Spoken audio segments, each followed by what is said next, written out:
It's 2006 and Robert Kirkman is still delivering for Marvel with What If Thor Became the Herald of Galactus.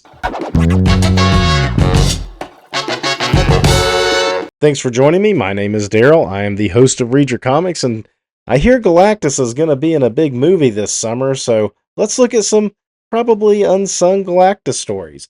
Now, most people are going to recognize Galactus as a Fantastic Four villain. That is where he first appeared. He's done quite a few storylines in that title, but he also has quite a history with Thor. When Jack Kirby was working on both FF and Thor, he would kind of cross over a lot of those concepts and ideas between the two titles pretty seamlessly. You didn't really have to be reading FF to see what was going on in Thor or vice versa, but he was moving those pieces around. So this one kind of seems like a no-brainer. I'm surprised it wasn't done in any of the earlier volumes of What If. But around this time, this is the Joe Quesada era of Marvel, and they weren't doing like a full-on What If series. It was just like a couple of one-shots would come out each year. May have even been like one of those fifth week events that they planned them for. And they don't even put like What If Thor Became the Herald of Galactus on here. It's just What If featuring Thor. But pretty obvious by the cover what's going on here. Robert Kirkman is writing this, and Michael Avon Oeming is doing the art. So a little unconventional for what Marvel had mostly been putting out at the time. So I bought this when it first came out, and unfortunately, I don't know what happened to this book. I think it fell between some boxes at one point and just kind of got mangled. You can see that it is in pretty rough shape, but it's kind of a hard one to find. I've been wanting to replace it, and I just never run across it. But whatever, it's still readable. The cover has been taped back in. It was completely detached. I used a little packing tape to put it back on there just to keep it on. But that doesn't infringe my enjoyment of the issue at all. Before we dive into the story, I just want to give a quick reminder to go ahead and hit that subscribe button if you haven't done so already. My analytics tells me that tons of people are watching the videos that aren't subscribed, and you're coming back to watch more. So be sure, double check, make sure that you are subscribed so you don't miss any future videos, because eventually YouTube will stop feeding my channel to you if you don't go ahead and subscribe. So this era of What If, they don't use the Watcher. That's kind of a critique I would throw on this. I feel like the Watcher is kind of synonymous with What If. So getting away for that for some reason, it didn't really make a whole lot of sense to me. In this particular issue, and I don't know if they did it in all of the What Ifs from this time. I don't know that I got them all. I got a few of them, and I don't know if they did this in all of them. So in the back, there's like a little checklist of the other What Ifs that came out in this little set. I know I have that one. I don't remember reading this Daredevil one. I feel like maybe I had that Captain America one, but I don't remember this Punisher Wolverine one. That one would be kind of fun to check out. I don't know if they used this intro into the other ones as well, but it's neat. It's different, but the Watcher is who belongs in What If. So this kid is saying he's tapped into the other net, or the internet of other dimensions, and is looking at websites and news stories from these other dimensions to see what's going on with the heroes of those alternate universes. It's a neat concept. In a way, he's kind of the Watcher, and he kind of represents us, the reader, in a way. And this is the time of like message boards were really big. It predates social media. So you had a lot of fans gravitating towards those online chats and stuff. And I guess that's kind of what this is supposed to be reflecting. So it's very much of its time. So this kid here says he's tapped into the other net, and he wants to check in on Thor because in his universe, Thor's been missing for a while. So this takes place, I guess, sometime after Avengers Disassembled, which Michael Avon Oeming wrote the Thor Disassembled issues. And those are some really good issues. I didn't love the Disassembled storyline when it was coming out, except for those Thor issues. They were really good. But he just wrote them. He didn't illustrate that series, so kind of neat to see him get a crack at drawing Thor in this one. His style is very much, animated. Kind of reminds me of Samurai Jack, who the creator of is escaping my name at this moment. But he's a very strong cartoonist, regardless of him not having that traditional Marvel house style. Kudos to Joe Quesada in this time period too. He really wanted a lot of artists to express themselves in different ways. So it was fun to see somebody with a alternate style doing a book like this.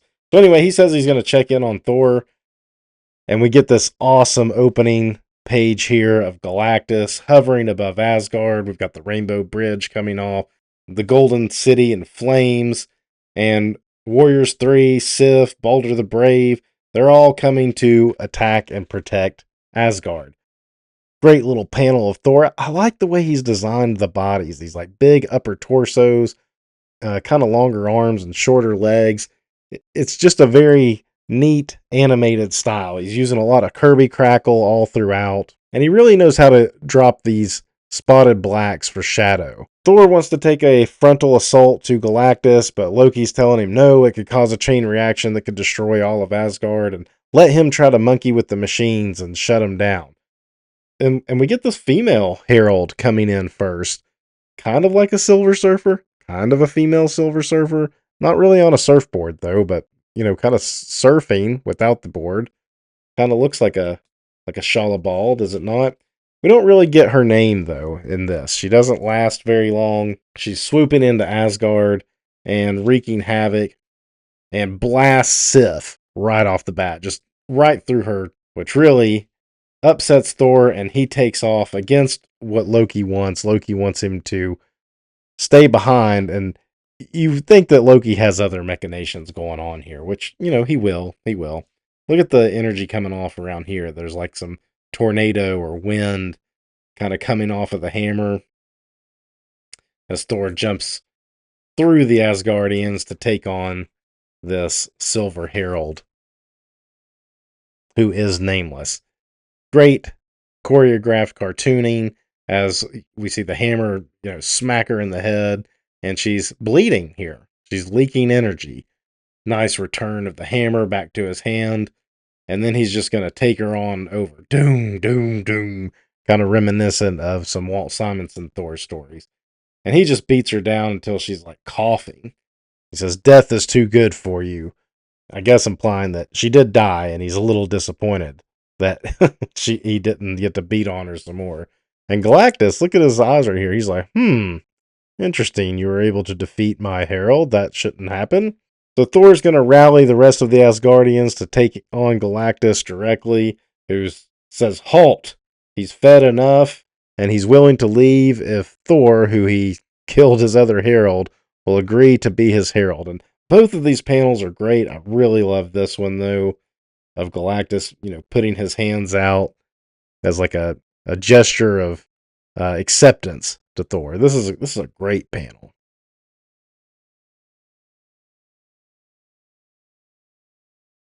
At first, Thor refuses, and this is another great, just like little panel here. This is the stuff I think Oeming is really good at, is just condensing stuff to some of its simplest shapes and forms and conveying what needs to be sent through this. Deep shadows silhouetting Galactus. He's got a distinct silhouette. And he points out that Asgard's kind of done. Like, they're spent. There's not really any more that they can do. So don't you think you should just accept my offer and I'll leave? And he turns to look at him and sees that they don't really have much left. He says, "Tell my father of my love for him. I have not the courage to tell him myself, to tell him goodbye." And he drops Mjolnir and says, "I accept." And that's a great emotional look for such simplistic animated style art. And then it just says sometime later, and we see Thor, he's got like a new costume, almost like he has the Doctor Strange cloak here.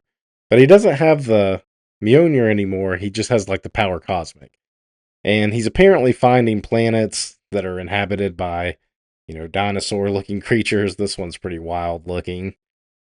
And battling them back and telling him to yield so that Galactus can come in and feed. And you get some really strong dialogue here. Kirkman does a good job of writing both of these characters. Galactus tells him that he notices what he's doing, that he's just trying to find planets that are either uninhabited or have very violent, dangerous species on them that he's deeming kind of worthy of being devoured and destroyed, and not taking him to the more peaceful planets that may even have more energy to sustain Galactus longer. And he says, you're loyal to me, so I'm not punishing you for this, but it's actually hurting you. Like, you're having to fight all these creatures and stuff when you could just zip in, call me in, and I would feed quicker and it would sustain me longer. And then you wouldn't have to go find these other planets. So you've got this defeated Thor. Like, just look at him here. He's got his beard, and he just looks completely beaten down.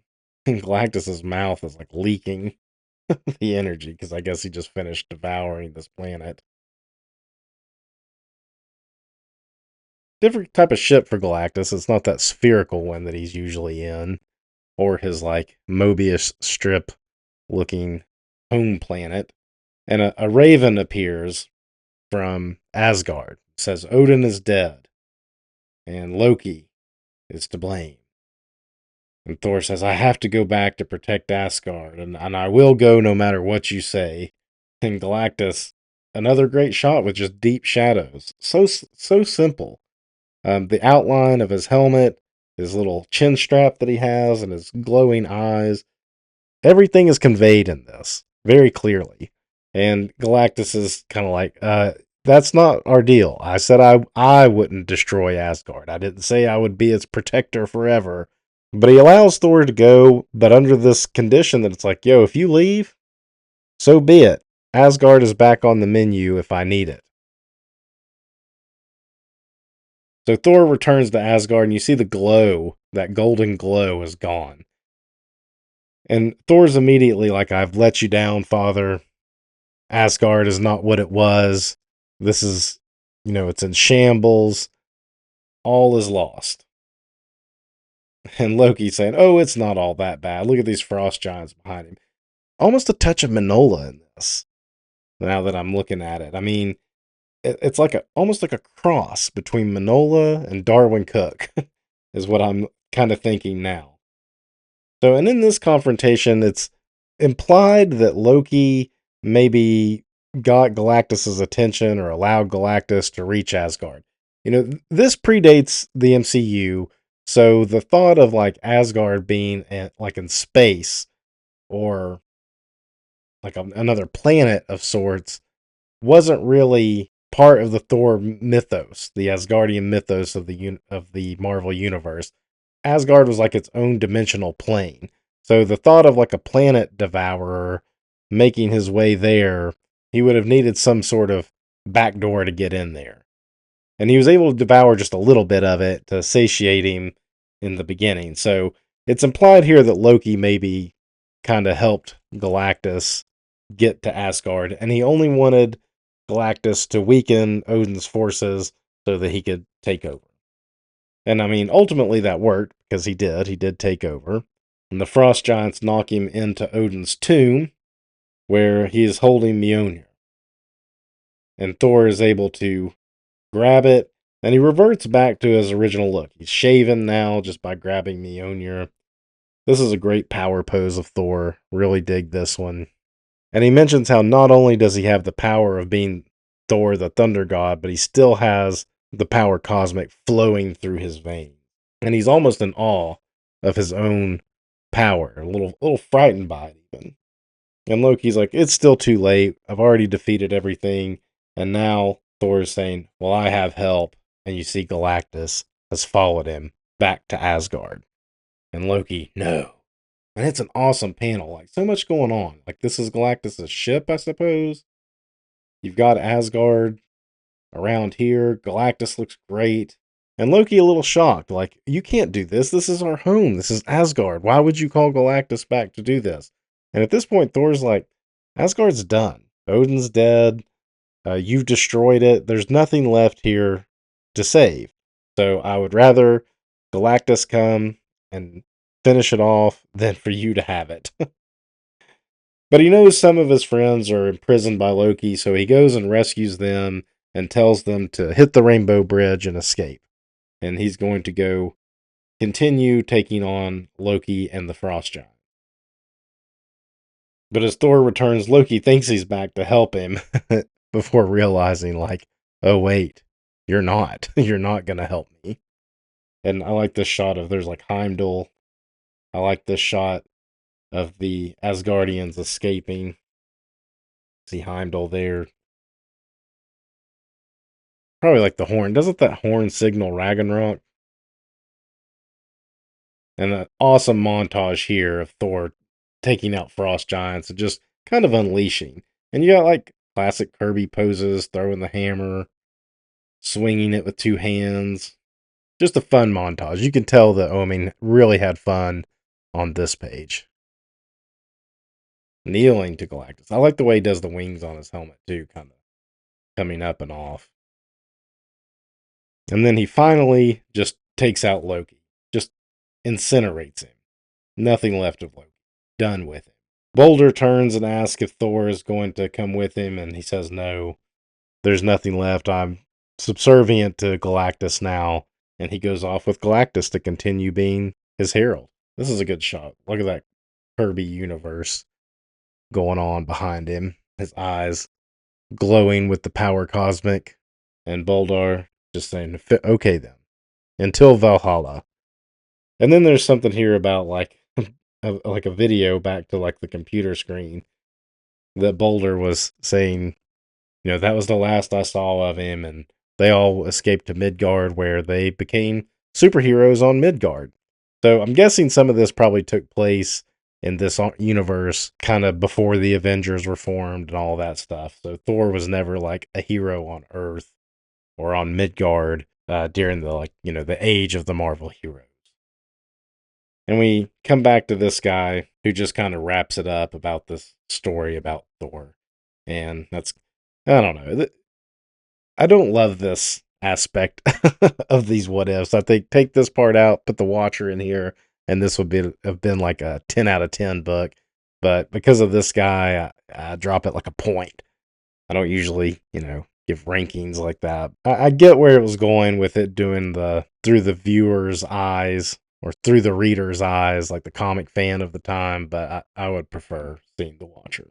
So that's it. A fun Galactus story as we head into July and look forward to seeing this Galactus on the big screen. That's it for this one. Until next time, read your comics.